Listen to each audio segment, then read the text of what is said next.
Hello, everyone, and welcome back. And, I got a question. How does a game that's almost 20 years old totally beat the pants off a game that came out this year? Okay, that's a little bit of an overstatement. This game isn't quite that awful. Matter of fact, I'd actually say it's pretty downright good in a couple of concepts. But, as far as a fighting game goes, Marvel vs. Capcom 2 still sits pretty high up there. But, you know what, that could just be me. Maybe I'm just the old curmudgeon who isn't that good at fighting games. That being said, let's review Marvel vs. Capcom Infinite. So, I'm going to go ahead and talk about the story a little bit first, because I actually really like the story in this. I like the concept way more than I do the actual game itself. And it boils down to a simple fact that it's something that I like a lot in scenarios like this. It's what I liked. It's what I wasn't liking, about Injustice and Injustice 2. Which is, it's not hero versus hero in the story, it's hero versus villain. Good guys fighting the bad guys, teaming up to fight the evil of the world. Let's see. Go with Mike Dar. Give him the original look there. And it would be a good team up for him. Let's go with Ghost Rider. Let's go. I smell a sinner. Now, the idea goes that the Capcom universe, and some of them, and the Marvel universe, some of them, have teamed up and been combined into one brand new universe. And in so doing, they require the Infinity Stones to stop a being called Ultron Sigma, which is the fusing between Ultron and Sigma. Nobody ever said these were the most original of concepts, so we'll give them some points for just making this a really neat idea, but that being said, I really do like this. It's a neat idea. Let's see here. Who do I want to put on the other team? You know what? Second face off against Rocket. Alright, I'm coming. And give them Only that. one team will be left standing. But yeah, I like that idea. I like the good guys versus bad guys approach way more than the hero fighting hero to see dominance or whatever. That was what the multiplayer part of this was always for, was to pit your favorite characters against one another and see which one came out on top. That being said, the roster is a little lackluster, and Hold back, and it's your funeral. I guess let's go ahead and let that lead into the controls and the way the game plays. Who will come out on top? Ready. The game is your standard fighting game thoroughfare, so nothing wrong with it there. Ah, jeez. And it's got a whole list of moves and operates on the simple 2D plane, so that being said, watch out, the computer's a bastard. And shit. Level 2. Yeah! Take that. And shit. It's nothing special. It's your standard fighting game scenario. There's nothing wrong with it. And for those who like this game style, it'll work fine. Personally, I've never been too big a fan, mostly because it always felt like a quiz I was having to work underneath for a game. And let's see if I can get Rocket Red down here. Think I'm that easy to beat? Shit. Let's dance! Rock and roll! God damn. Cool, I got him. Now I just gotta not get hit here. I got hit. I don't know how to block that. Yeah, I don't know if I can, so. Level 1. Cool. Level 2. Yes! Hyper combo KO. So, as you can see, a lot of stuff is returned from Marvel vs. Capcom 3, the hyper combos and the like, the ability to charge it. The one thing that has changed is the addition of the Infinity Stones. Although, feel free to correct me if those were in MVC3, because I don't remember them. Now, you tell them, Mike Agar. But these mix up the game a little bit and give you different scenarios. Here, show you a couple. Alright.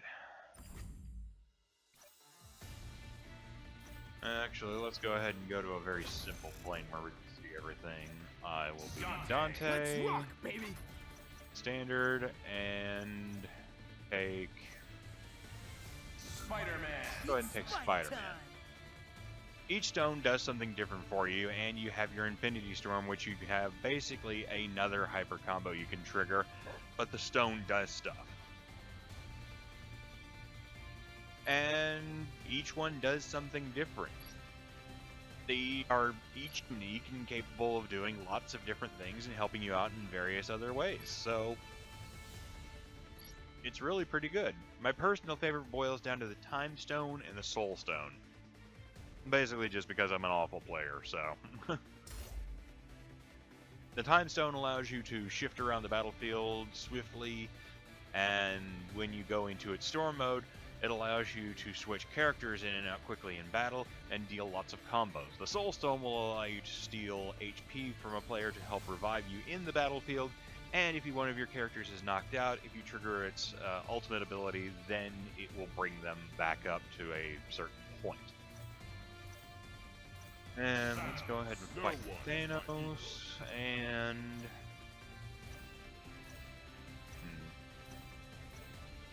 I love Frank's look on his face.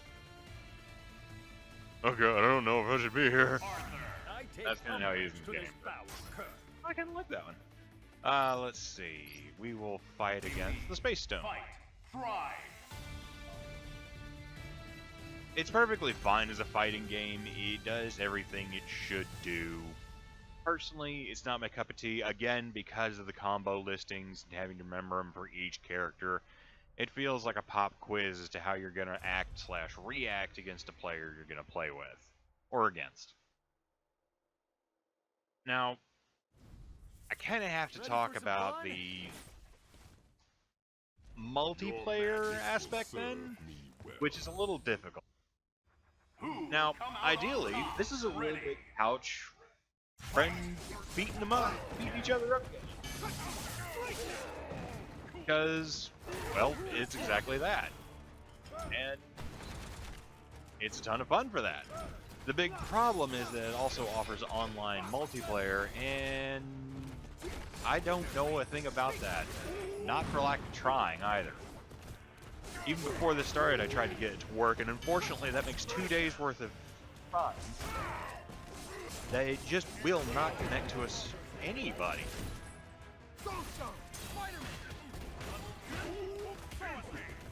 Alright.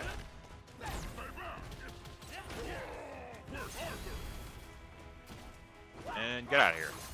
Ah, God!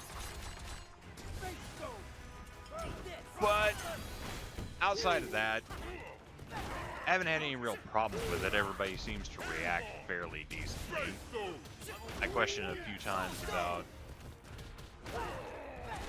how some characters would react. I'm pretty sure Thanos should be able to crush Spider-Man on a whim, but hey, what the heck? I mean, we've got Mike Hagar fighting the Hulk, for God's sake.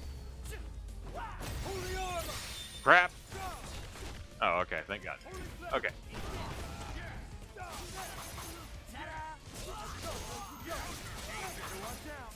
Okay, I'm really getting tired of that now. My spider sense is tingled. Maximum spider! There we go. Having fun? Huh. Now, I don't think you get I it. guess that means that's only left to talk about is the art style, which is the most unfortunate part. Because while some of these characters look okay, some of them look... Alright, I really don't have a better way to describe this, but they look like they were designed by Rob Liefeld. Now, I say that, and I honestly do not enjoy Liefeld's artwork, but I mean, the guy's, let's face facts, he's just awful in my opinion, and it's really unfortunate because they have the attitudes of the Marvel movie characters, but for whatever reason, there we go. For whatever reason, they decided to go with the structure look to where basically all the Marvel male characters have torsos that are nearly 3 heads wide on some of them. Seriously, Spider-Man looks... well, actually, Spider-Man looks alright there. Captain America might be the biggest egregious offense of this. Him and Thor both look absolutely awful. I know that's entirely subjective, and if you like them, go for it. I'm just saying, don't be surprised if we get a Youngblood DLC. Outside of that, I mean, it's good. Kind of wish there were more characters to look good, but it's just okay. Now, the big question that boils down inevitably is, which do I prefer more out of these? Do I prefer Injustice 2 or this? Now, while I have said a lot of good things about this, it's a kind of fighting game that I personally don't like that much. Injustice 2 felt way more accessible and felt like a more complete game versus this, which has segments of its story deliberately made hard to basically be a quarter eater, except nobody plays these on a cabinet anymore. Mostly because they don't make these in a cabinet anymore. And unfortunately for this game, as far as an actual game goes, you'd probably be better off with Injustice 2. That being said, if you want to check this out, go to the friend that has all the fighting games, because everybody has that friend, okay? We all know we do. Go over to his place, pick this up for a little bit. You'll be able to tell whether or not you enjoy it enough. Unfortunately, all of this is subjective as opinion. What did you guys think? Did you like seeing all this together? Did you like the fighting styles? If so, leave a comment down below and like, comment, subscribe, do all that good stuff, and share this around because that's kind of how the channel grows. All right, I guess that's it. We'll see you next time, everybody. Bye.